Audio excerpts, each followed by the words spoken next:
Hi అండి, అందరికీ నమస్కారం. కుక్ విత్ స్వర్ణ యూట్యూబ్ ఛానల్కి స్వాగతం. ఈరోజు నేను ఆవు పాల మీగడతో నెయ్యి ఎలా తయారు చేయాలో చాలా ఈజీగా స్టెప్ బై స్టెప్గా చూపిస్తాను. బట్ గేదె పాలతో పోలిస్తే ఆవు పాలలో ఫ్యాట్ తక్కువగా ఉంటుంది. అందుకే ఆవు పాలతో నెయ్యి కొంచెం తక్కువగా వస్తుంది, కానీ రుచి మాత్రం చాలా చాలా బాగుంటుంది. ముందుగా ఆవు పాలను బాగా మరిగించి కూల్ అవ్వనివ్వాలి. ఇలా చేస్తే మీగడ బాగా పైకి వస్తుంది.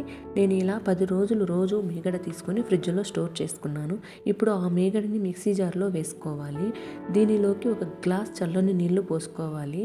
ఇలా వాటర్ వేసిన తర్వాత మిక్సీని లో స్పీడ్లో సుమారు 3 నుంచి 5 నిమిషాల పాటు బాగా మిక్సీ పట్టించాలి. ఇలా చేసిన తర్వాత వీడియోలో చూపించినట్టుగా వెన్న పైకి వస్తుంది. ఇప్పుడు ఒక స్టీల్ గిన్నెలో వాటర్ తీసుకొని ఈ వెన్నని అందులో వేసుకోవాలి. దీని తర్వాత చేతితో బాగా ఇలా చేస్తే వెన్న బాగా క్లీన్ అవుతుంది. ఇప్పుడు ఇలా బాగా క్లీన్ చేసిన వెన్నను ఒక మందమైన గిన్నెలో వేసుకొని స్టవ్ మీద పెట్టాలి. గ్యాస్ను పూర్తిగా లో ఫ్లేమ్లో ఉంచి నెమ్మదిగా వేడి చేయాలి. మధ్య మధ్యలో తిప్పుతూ ఉంటే వెన్న మెల్లగా కరిగి రంగు మారకుండా మంచి సువాసనతో నెయ్యి తయారవుతుంది.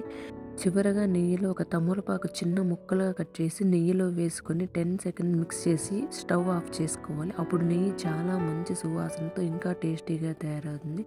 ఇలా చాలా సింపుల్గా ఇంట్లోనే ఫ్రెష్ ఆవు పాల నెయ్యి చేసుకోవచ్చు.